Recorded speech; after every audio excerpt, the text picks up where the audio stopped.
Ang pogi ko dun, no? Ayan, no? Lalo pag nakaganito. Pogi. I'm a humorist. I believe in God. I believe in humor. I believe in comedy. I believe in laughter. I'm a comedian. Everybody say laughter. I'm gonna discuss a little bit of laughter and comedy with you. Okay lang ba sa inyo? Okay lang ba? Kasi dyan manggagaling ang pag-uusapan natin. Ang title ng pag-uusapan natin ngayon, Ramdam Kita. Sabihin mo sa katabi mo, Ramdam Kita. I feel you. I feel you. I feel you, bro. I feel you, sis. I feel you, homie. I feel you. I feel you. Sino dito ang kayang tumagal ng 1 linggo hindi tatawa kahit 1 beses? Meron? Meron ba? Hindi, no? Ang hirap, no? Yung tawa, para yung pag may makate, kailangan kamutin, di ba? Ganun yung tawa, yung kilite, ang hirap tiisin. Ganyan yung tawa eh, okay? And I believe God, serious as He is with dealing with us humans, especially with regards to salvation, because He seriously loves and He seriously wants to save us all. Do you all agree? Yes, but I believe God has a sense of humor. Who agrees? Raise your hand. Good, good, good. A huge part of the crowd, hands down. Who does not agree? Raise your hand. Raise your hand. God has a sense of humor. Okay, okay. Sino yung who needs convincing? Raise your hand. Raise your hand. Okay, sino yung kahit anong itatanong ko, hindi magtataas ng kamay? Raise your hand. Raise your hand. Ba't nyo tinaas?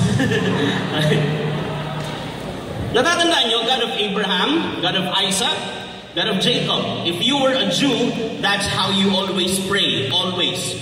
From the day you were born, from the day you learned how to pray, that's how you pray. Sino nagpipray araw-araw? Magpalakpakan nga. Palakpakan. Okay, okay, good. I was told, siguro roughly 10% of this crowd are not regular church-goers.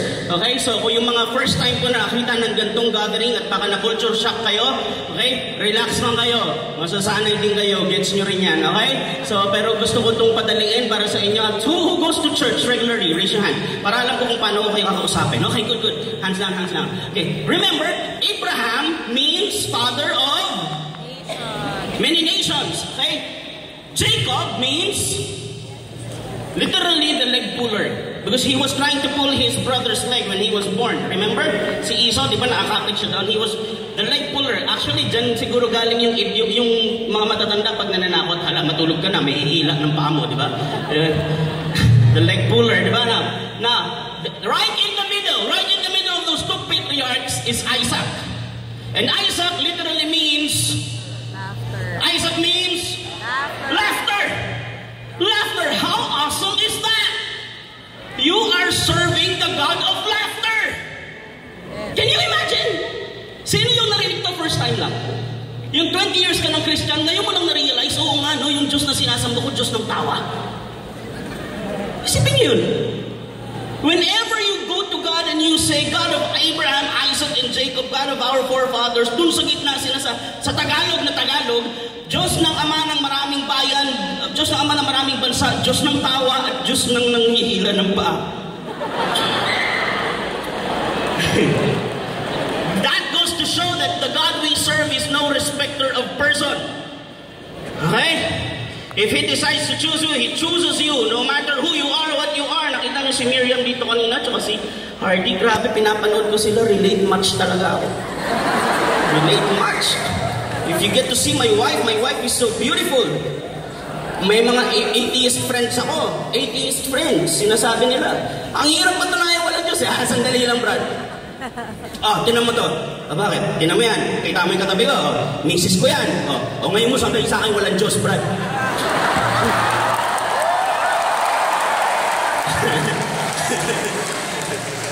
Now, the common notion is this, okay? Kasi tayo mga Kristiyano, tanggap natin, nakikipagtawanan tayo, tanggap natin yan, hindi legally. Pag legally na, ayaw na i-embrace ng Christian culture yung laughter. Ang tingin natin sa comedy, masama. Diba? Bakit? Kasi yung brand of humor natin dito masama eh. Alam mo yung humor brand? Sa lahat ng culture, may humor brand. Okay? Ito yan. Explain ko naman. Lahat ng culture may humor brand. Kaya hindi natin matanggap ng mga Pinoy na si Lord tumatawa rin, na may sense of humor din. Kasi ang pagpapatawa natin dito ang sagwa. Diba? Ang humor brand natin dito, put down, lalait-laitin, Di ba? Pag mataba, nakabistida, ang ganda naman, bagay pala sa gasol ang bestida. Makita nyo, sama na ugali nyo. Nakatawa. Di ba? Ganun ang comedy natin dito. It runs in the blood. I don't know why. Pag may nadulas sa harapan mo, ang mga Pinoy, ang lakas makatawa. Mag-search ka sa YouTube, funny videos, 90% aksidente. Paano naging funny yan? Nalaglag sa bisikleta, funny? Di ba? Boom! Pag may nadulag, boom!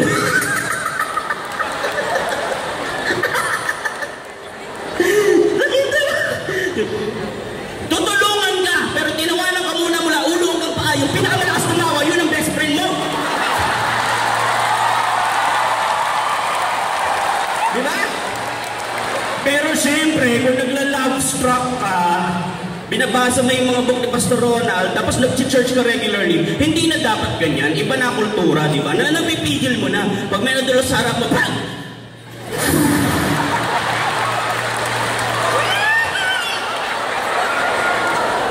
Lord, sorry! It runs in the blood for some reason. Ganun na nakakatawa sa atin. Kaya pag sinabi sa atin, ang Diyos may sense of humor, parang para sa atin, ang sense of humor, kasalanan. Naintindihan niyo? Naintindihan niyo? Pagiging kasama sa pagiging tao yun. Sabi niyo nga, tao. Tao. Bakit? Tayo niya na. Ang sense of humor ng mga Hudyo, no, ang literature nila strikes on exaggeration. Sabi niyo nga, exaggerate. Exaggeration. Mga exaggeration, bibigyan ko kayo ng sample. Kasing pogi ko si John Lloyd, hindi masyado. Exaggeration. Punta ka sa Songs of Solomon, Songs of Songs, makikita mo doon kung paano sila manligaw, nakakatawa. Sabi nila manligaw, yung mga medyo R18 yung part na yun ng Bible eh. Pero ang poetry nun ang ganda. Alam nyo sinasabi nila pag nanliligaw? Sabi nung lalaki nun sa babae, ang iyong buhok aking sinta ay parang mga itim na kambing na nagtatakbuhan pababa mula sa bundok ng Hebron. Sabihin mo yan sa babae ngayon. Alam mo, si Istar, crush na crush kita. Bakit? Kasi ang iyong buhok ay parang mga itim na kambing na bumababa galing sa Mount Makiling.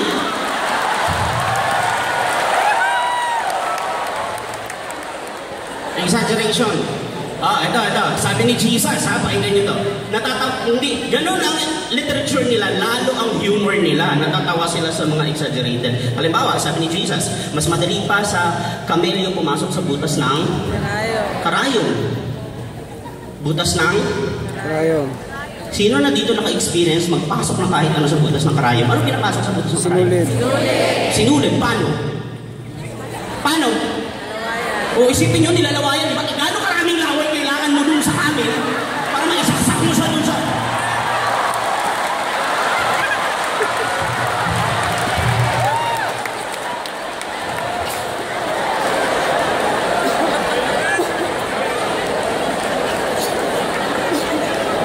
If you have the eyes to see it, if you share their culture, matatawa ka doon. Malamang, lalo kapag binabaril ni Jesus yung pinipira ni Jesus yung mga leaders na nagtuturo ng mali, grabe si Jesus.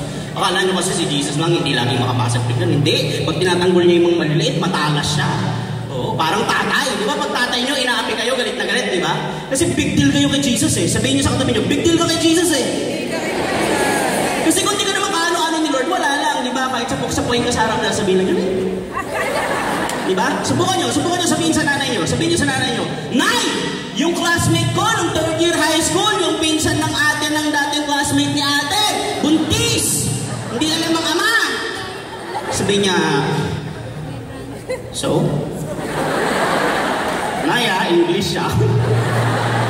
Pero sabihin mo, Nay! Buntis ako, di ko alam ang ama.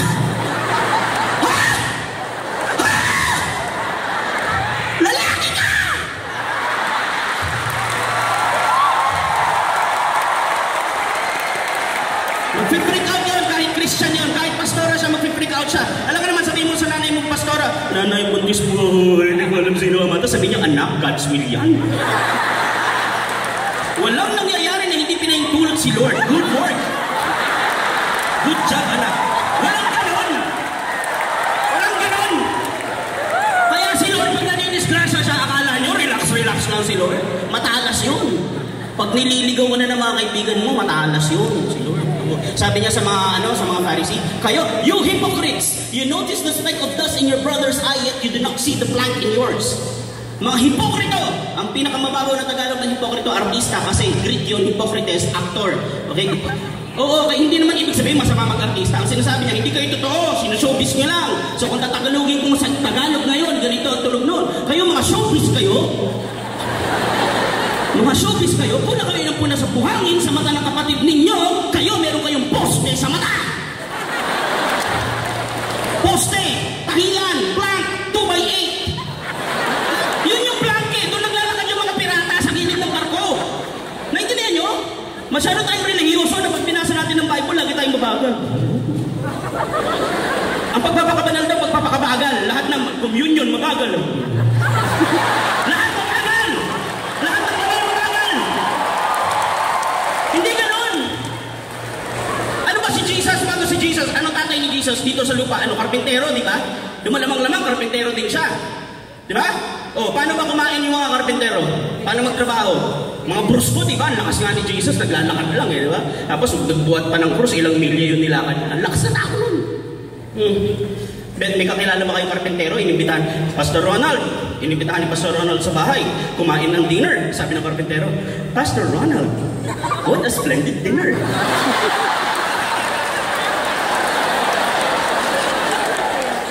Oh, we're having dessert. Splendid. God bless you. Walang ganon. Si Jesus brusko. Naintindihan nyo? Brusko si Jesus. Bakit ko pinapakita sa inyo to? Kasi nung naging tao si Jesus, hindi nagtao-tauhan. Nung naging tao si Jesus, naging tao 100% na. Itong problema natin kasi, ang problema ng kabila na malaki sila.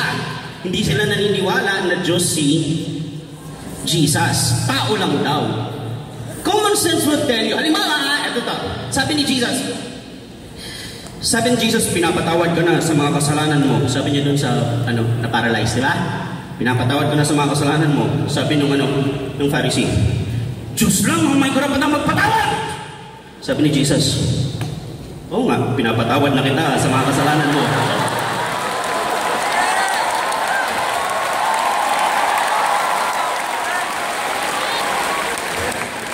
Basic common sense would tell you, Jesus was saying, He was God all the time. He was saying, oo nga, VIP ticket lang po ang pwedeng umupo dyan. Oo nga. Oo nga. VIP ho ba kayo? Oo nga. Di ba? Sabi ni Jesus dun sa bulag, bulag ka. Sandali alam nyo, nang pinanganak to, bulag, walang mata to, wala nung ipinanganak, walang mata, walang paningin, wala nung ipinanganak, may kulang sa kanya, mata. Pwede!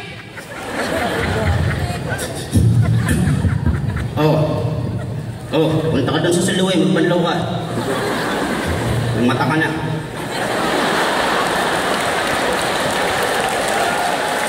Anong kwento ni Jesus doon? Albularyo ba siya? Anong kwento niya doon? Sabi niya sa mga disciples, hindi niya kasalanan nung pinanganak sa bulag, hindi rin kasalanan ng magulang niya. Pinagplanuhan yan kasi may gagawin ako ngayong araw na to. Nakaplano to para maihil ang glory ni Lord. Ganito, tinanin niyo may kulang sa kanya, tinanin niyo gagawin ko Di ba ganito namin ginawa yung unang-unang tao, di ba? Di ba? Kinuha ng tatay ko sa lupa, di ba? Kasama ko doon. Kaya kong gawin yun. I believe the word of the Lord is like a double-edged sword. Matalas siya pag dumating sa'yo, masakit kung hiniwa. Tama? Lalo kapag may sakit ka, parang operasyon yan.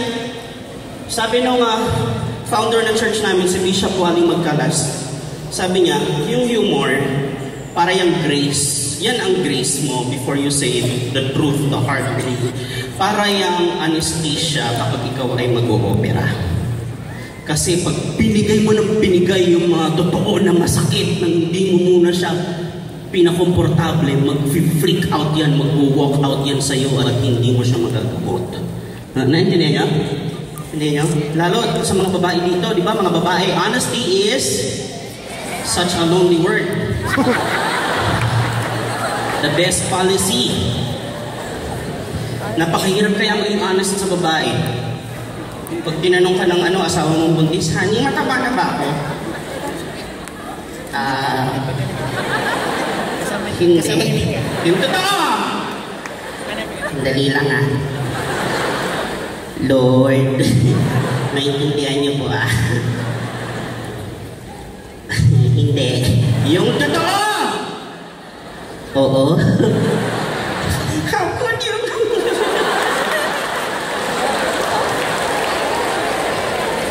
mga babae may kinakatakutang number. Lahat tayo mga tao takot sa number. Ang mga babae may kinakatakutang number. Tayo mga college takot sa number 5. Mga bata may kinakatakutang, mga bata takot sa number, di ba? Pag sinabi anak, isa, dalawa, di ba? Pag nagpipilang sumusunod sila. Tugasan mo yung pinggan, naglalaro pa ako na, isa, ona, ayan ako. May narinig naman kayo magulang ang ginamit letters, anak maghugas ka ng pinggan. A, B, wala ganun, di ba? Sa numbers. Mga babae, lahat ng babae takot sa number 2.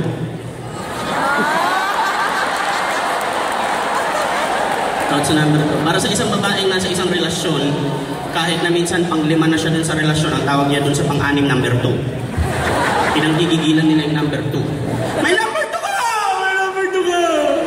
Wala pa ako nakita nag-away na ibang number ang ginamit. Number 2 lang ang ginagamit nila pang-away. Kaya ako bilib na balik sa kapamilya network talaga. Sa tingin ko talaga silang pinaka-genius sa lahat.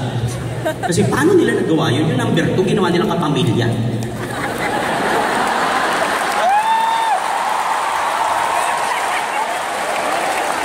Hindi ba nagalit yung mga anak nun?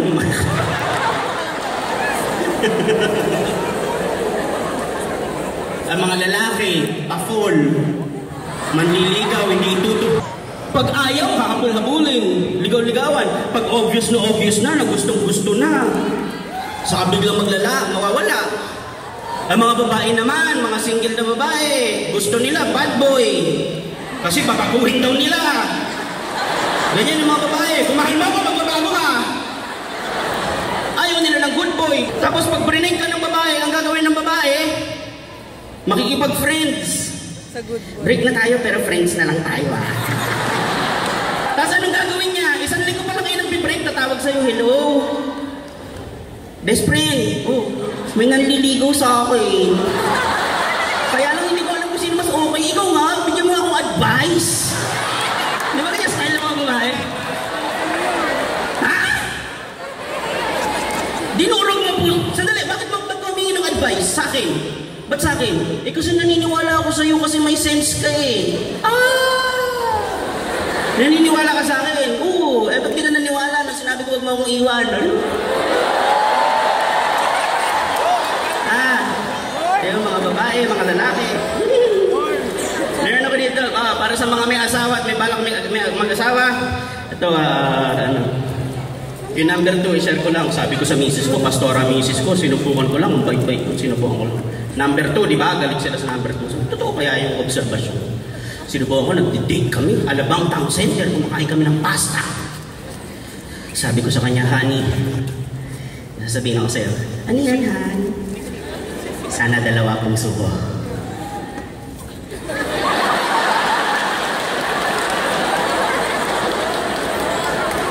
Ano?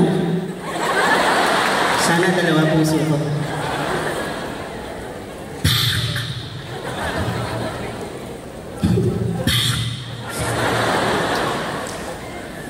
Ano mo siya gawa sa akin? Sabi ko, sana 2 puso ko para 2 beses kitang pwedeng mahalin.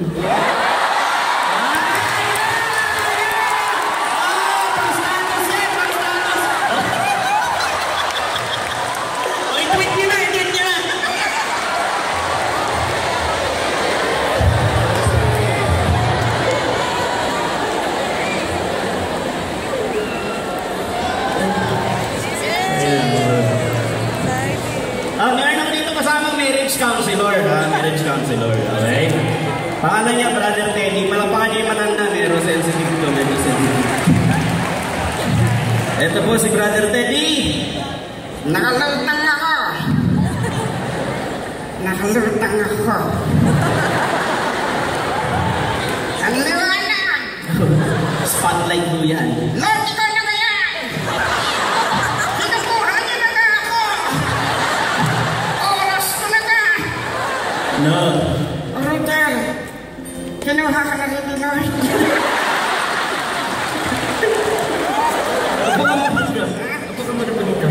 Ang daming tao na sumalit na tayo. Ito, love struck. Love struck po ito, love struck. Ah, love struck! Yung litro! Oh. Yung pero may kondisyon! Magandang lalaki yun, ha? Konti na lang, haabutan na ako, ha? Nandito po si Brother Netilo. Masaya po ba kayo? Nandito tayo. Hindi. Bakit po? Masaya? 3 oras sa maging sa kalita, masaya?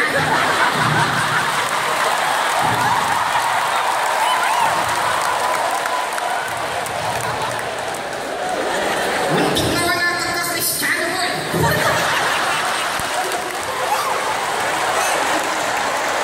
Kaya wala ilagay ko dyan. Tapos ilagas kita, tapos ng 3 oras, sagay ko sa'yo, masaya ka.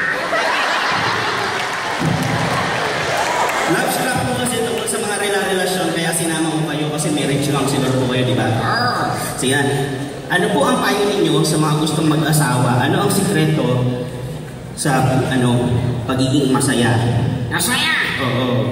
Sa buhay mo kasi may asawa. Kung mag-aasawa ka na para maging masaya. Gusto mo sumaya? Gusto niyo pa lang sumaya at kayo nag-asawa?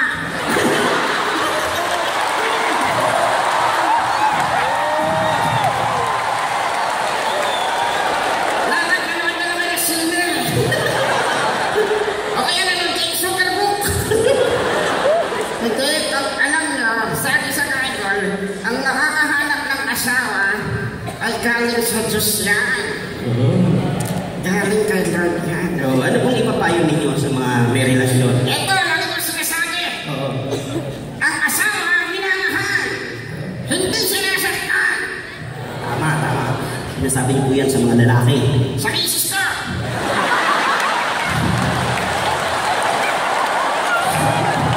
Nananakit niya. Ano ginagawa ninyo? Nililihans ko. In Jesus' name.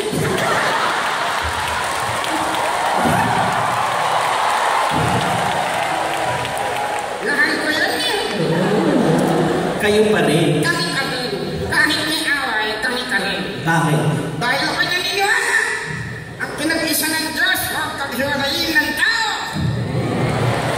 Amen! Kaya yung pagsasabihan ko yan. Sino? Yung judge ninyo sa Pilipinas Got Talent. Sino po doon? Yung anak ng ngayong kapatid ng presidente. Pagsasabihan ko siya, ha? Bakit? Yung love life niya, ginawa niyang Lord of the Rings, ha? Ano yung Lord of the Rings? Trilogy. Ano sasabihin niyo sa kanya? Sasabihin ko sa kanya, Chris! Alam niyo po si Madam, mabait yan sa atin. Ang daming binibigay sa atin yung project. Project. Oh. Project. Oh. Ano sasabihin niyo sa kanya? Sasabihin ko sa kanya, Chris! Kung isang ka masaya, supportahan kita.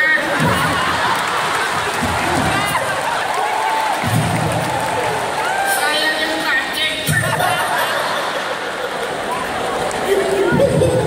Ano po pinakasikreto sa magandang samahan? Ito, ang sikreto sa magandang samahan, kung kayong nagsasakay ng galit.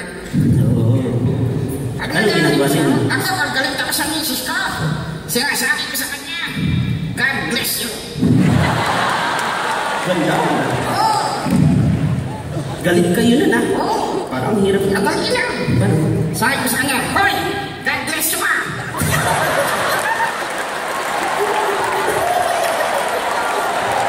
Ang ganda niya, nailabas ko na yung damdamin mo, nag-bless mo pa siya. Nagsakay.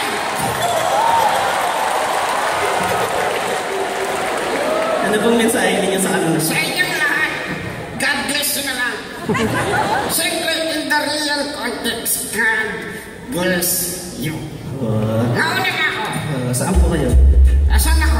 Dito po. Ha? Nakalutang na naman ako. Hoy, si San Pedro!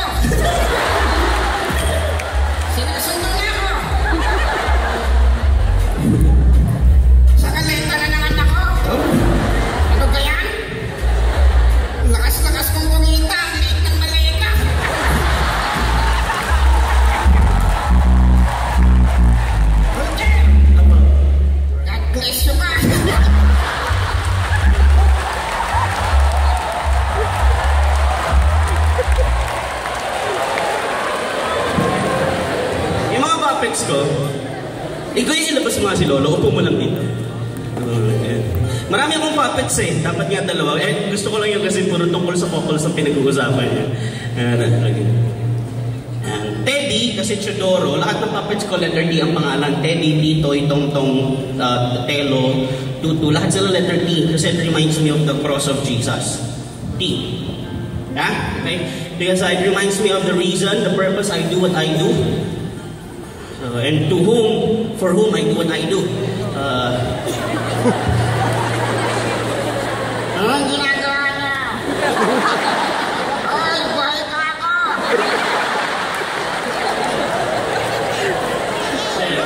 I just want to show you his form. Pag nakakatawa to pag yung isa kasi na upo ko, mabigat kasi ulo nito eh.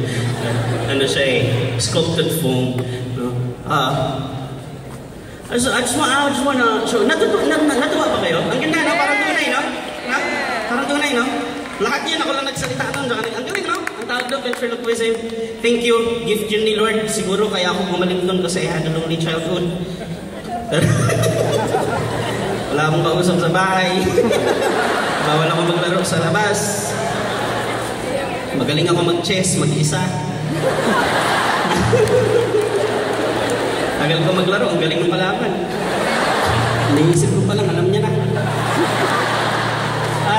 I'm gonna wrap up. Are you learning something? I hope you're learning something. Why? Bakit ako pumunta sa humor? Bakit tira niyo in-experiment kung gano'ng kalakas kayo tumawa? Alam niyo, isang magaling na comedian daw, sabi ng coach namin sa Comedy Cartel, si Ting Taya, sabi niya, you consider yourself a good comedian if you're able to generate at least 5 to 6 laughters per minute. Grabe, no? May metro pala yan kung ilang beses mo sila kaya patawanin. So, mga dapat, every 10 seconds tumatawa tao. Napansin nyo kanina, wala pang 5 seconds, tatawa na. Di ba? Di ba?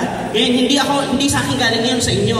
Binigyan ko lang kayo ng open window para tumawa. Binigyan ko kayo ng opportunity, ginawa niyo yung opportunity, tumawa kayo. Tama? Tama, kasi pwedeng hindi naman kayo tumawa eh. Di ba? Hindi naman ako nagpatawa sa inyo eh. Kaya nagbigay lang ako ng opportunity. Now, listen, bakit doon ako nagpunta? Tingnan niyo yung The Art of Puppetry. One truth I would like to share, I learned from that art form I've been doing since I was like 12 years old. I started in Sunday school. Is this.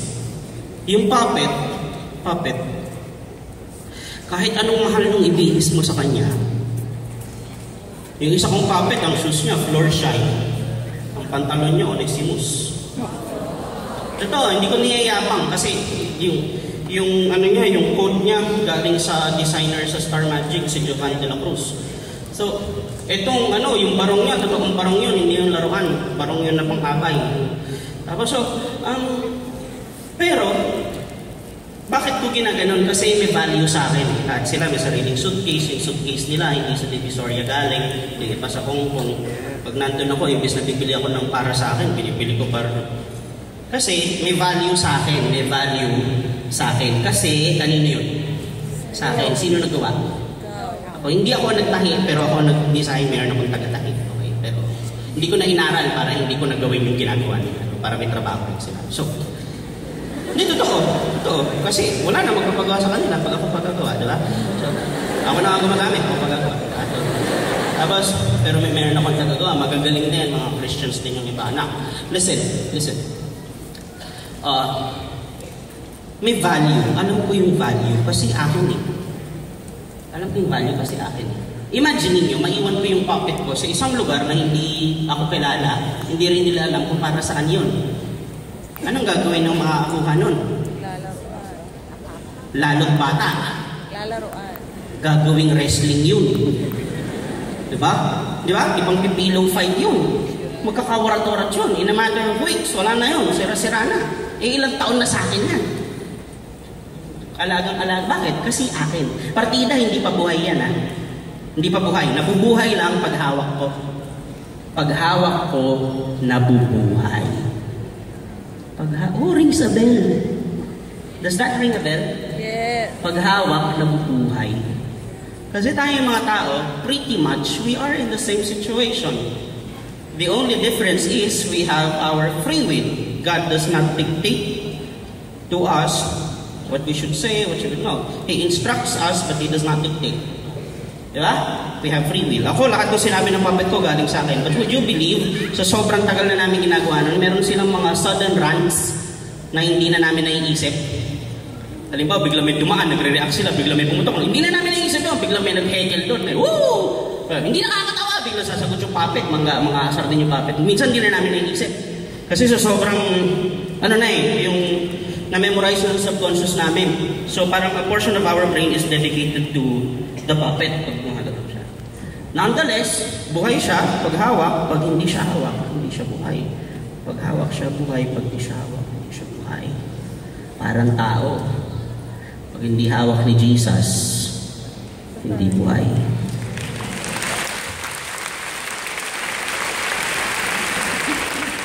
Pag hindi hawak ni Jesus, hindi buhay. Kahit gaano ka mahal, kahit maligo ka ng branded, kahit mag-Louis Vuitton ka mula ulo hanggang paa. Kahit lahat ng sapatos mo Air Jordan. Pag hindi hawak ni Jesus, hindi buhay.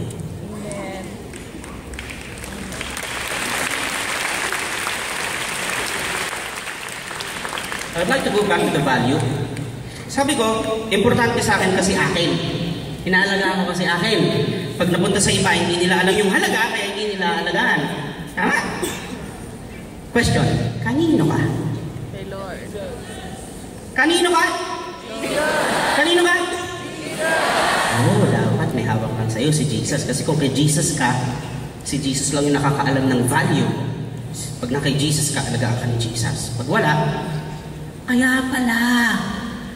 kaya pala yung iba, hindi lang boys, pati girls ngayon, ha? Kaya pala tingin nila sa mga boyfriend at mga girlfriend trophy. Kaya pala nagpapantos sila ng score. Wow, nakakalima na ako, ang tindi ko, wow! Wow, hindi na iniisip ko anong pakiramdam nun. Basta sila, okay sila. Bakit? Hindi kasi kanila eh. Hindi kasi kanila. Kaya hindi nila alam yung halaga. Kaya kung laro-laruin na lang nila, ganun-ganun na lang. Hindi kasi kanila eh.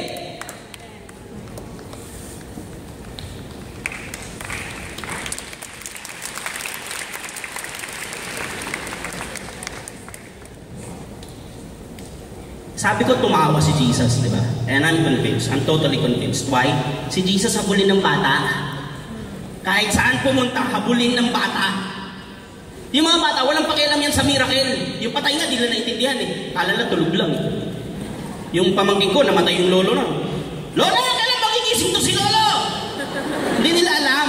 Pag nakikita na si Jesus, Jesus! Yung mga disciples, awat sa mga disciples. Sabi, hindi, huwag awat yan. Diba? Akala namin kay Jesus lagi hindi makabasok pinggan. Eh paano nung nagwala siya doon sa templo? Nung pinagtataob niya yung mga mesa doon. Tapos may dala pa siyang latigo. Ano itsura nun? Ganito? Bang!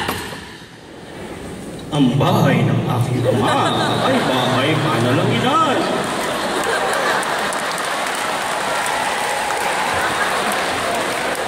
Ginawa ninyo itong bugad na maglulutin. Peace. Hindi ganun. Kita nyo? Nung nagalit si Jesus, nagalit talaga. Sabi niya, ano ba, lahing mga walang pananampalataya hanggang kailan ako magtitiis kasama nyo? Di ba? Tanga. Di ba? Naintindihan nyo? Bakit? Nag-flare up si Jesus kasi importante nga kasi big deal ka eh. Natandaan nyo, ramdam kita. Sabi ni Paul, for we do not have a high priest. No, I think it was Luke, the one who wrote Hebrews.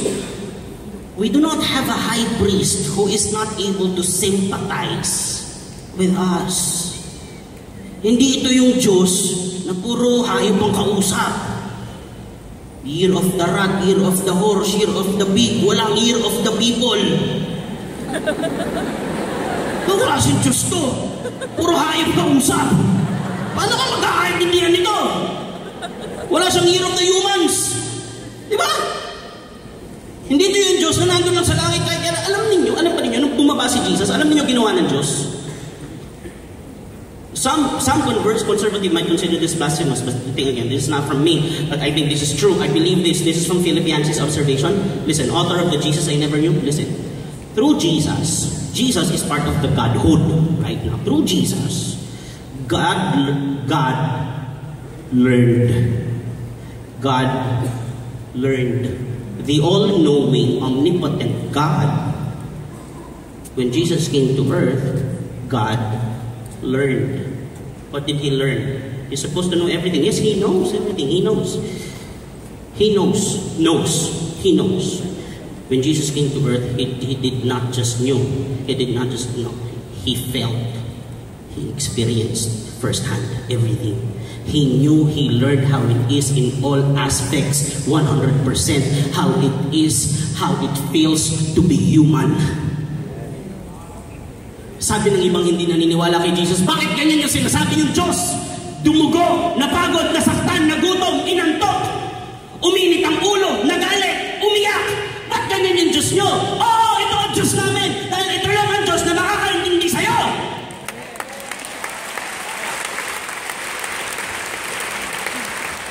Kasi inaral nitong Diyos na to kung paano maging ikaw. Kaya lahat ng pwede mong daanan, pwede mong lapitan si Jesus, tapos sasabihin ni Jesus, ramdam kita. Amen.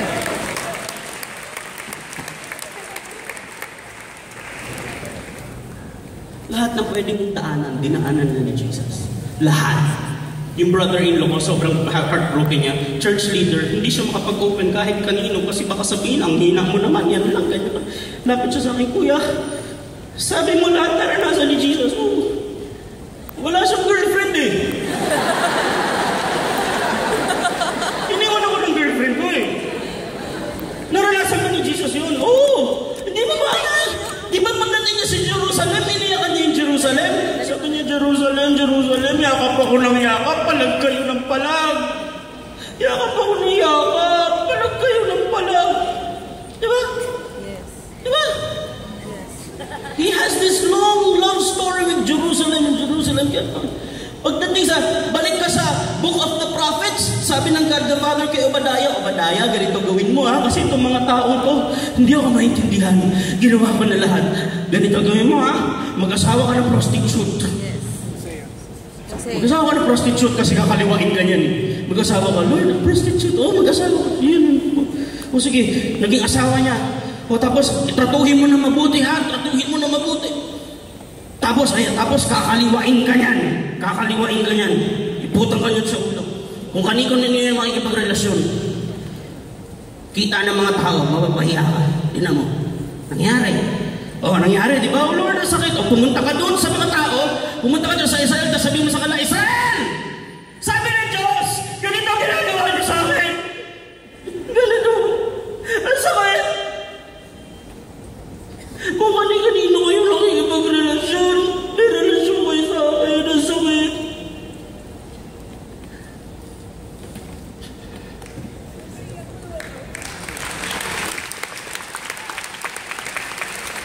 Next time you feel that, go to Jesus.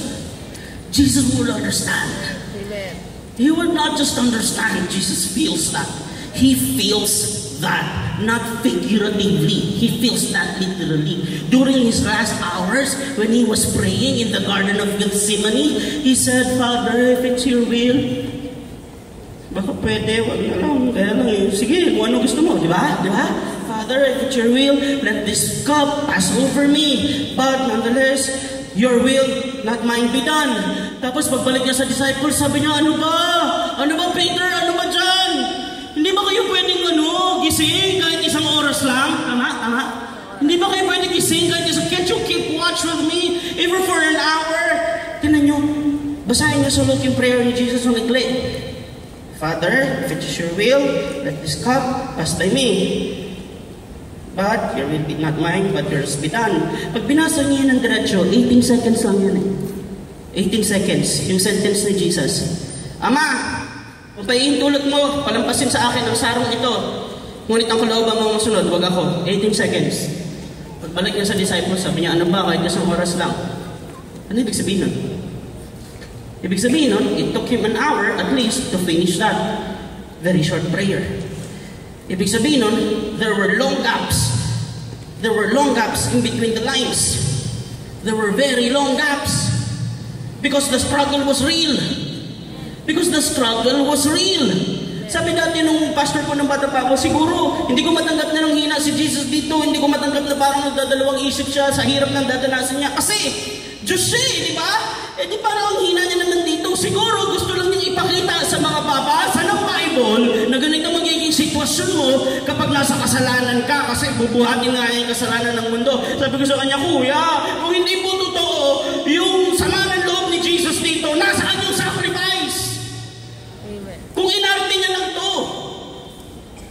Natatandaan nyo nung 12 sila? Sabi niya, isa dito ahas. Kita niyo ang lakas mambasag ng trip ni Jesus. Si Jesus pinakamalakas na basag trip sa lahat eh. Kumakain sila. Nasa nagpapahinga, kumakain. Bigla sasabihin ni Jesus, ang anak ng tao ay mamamatay. Pagpako sa krus. Ano ba? Ano ba sasabihin niya?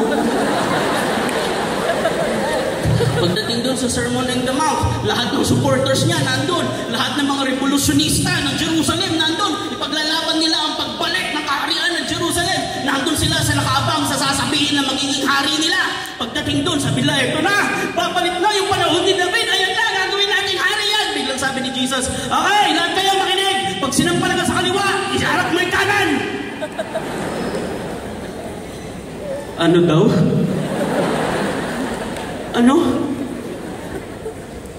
Kumakain sila, Feast of the Passover, feast, Tagalog, pista, Feast of the Passover, kumakain sila. Oh, ito na, ano na yung pagkain? Wow, saya, celebrate natin, niligtas tayo ni Lord sa doon sa Egypt, yay! Isa dito ahas. Isa dito ahas. Kung birthday ng kaibigan mo, kumakain ka, may bubuga mo yung spaghetti.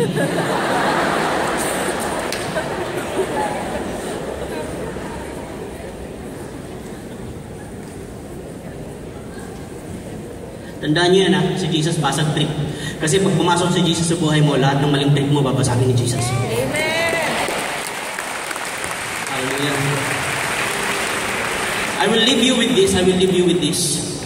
Gusto ko sabihin sa inyo na pagkatapos nito, pag nag-uwian tayo mamaya after 5 o'clock, gusto ko sabihin sa inyo na yung saya, ganyan lang, hindi yan mawawala, tapos hindi kayo magkakaroon ng problema, tapos tapos lahat masaya, everything is colorful and rainbows and sugars and butterfly. Gusto ko sabihin yan sa inyo, pero hindi ko pwede sabihin.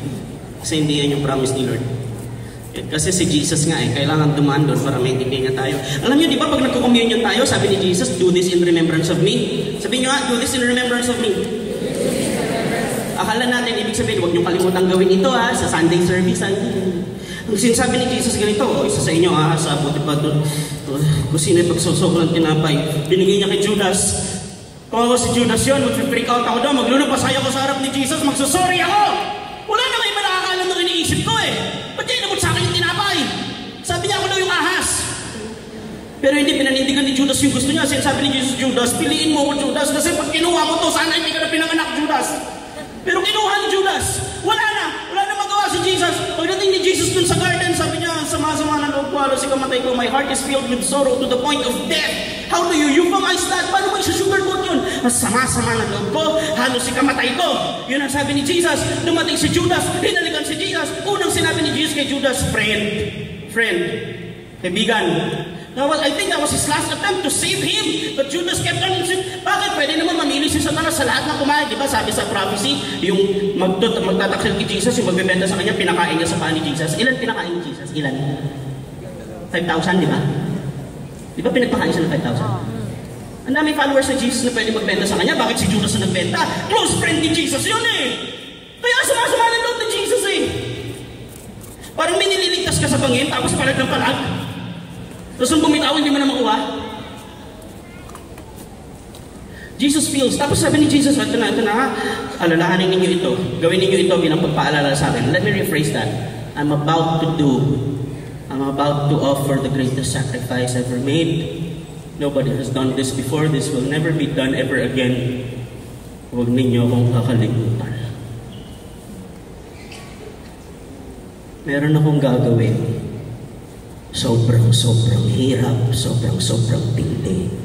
Huwag ninyo kong kakalimutan.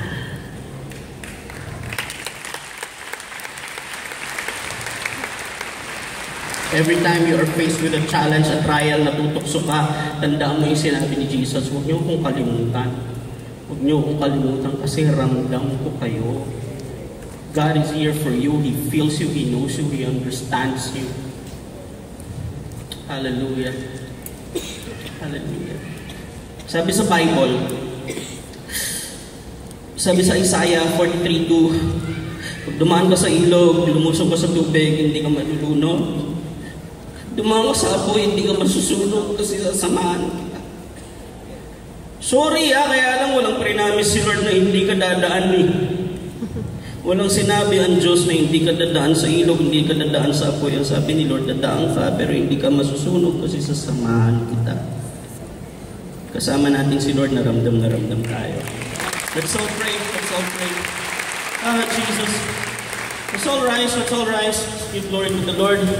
The only one amongst all the deities, all the man-made religion ever tried to present to us is the only one that is true. We know He's true. This is the only one who knows us. He's the only one who cared enough to know us and to learn us and everything about us. He knows us better than we do. Mas kilala ka ng Diyos kaysa kilala mo sarili mo, kapatid. I'm telling you. Let's offer a moment to Him. Lord God, thank you so much. We just want to express our thanks to you. Dahil po, alam po namin, Panginoon, kahit ano po dumating sa buhay namin, meron kaming malalapitan. Hindi lamang po namin Diyos, hindi lamang po namin Ama, kapatid, best friend pa namin, Panginoon. Pwede namin sandalan, Panginoon, sa oras ng pangangailangan. Lahat po na sakit, pwede namin ibigay kasi hindi mo lang kami alam, hindi mo lang kami kilala. Naiintindihan mo kami at nararamdaman mo kami. Maraming salamat po, Panginoon. Katulad na sabi ni Pedro, kanino pa kami pupunta? Wala naman ng ibang makakaintindi, ikaw lang. Sa iyo lang po kami pupunta, Panginoon. You have the word of life, Lord God, and you are the source of our life, Lord God. Thank you so much, Lord. May our very lives, Lord God, continually bring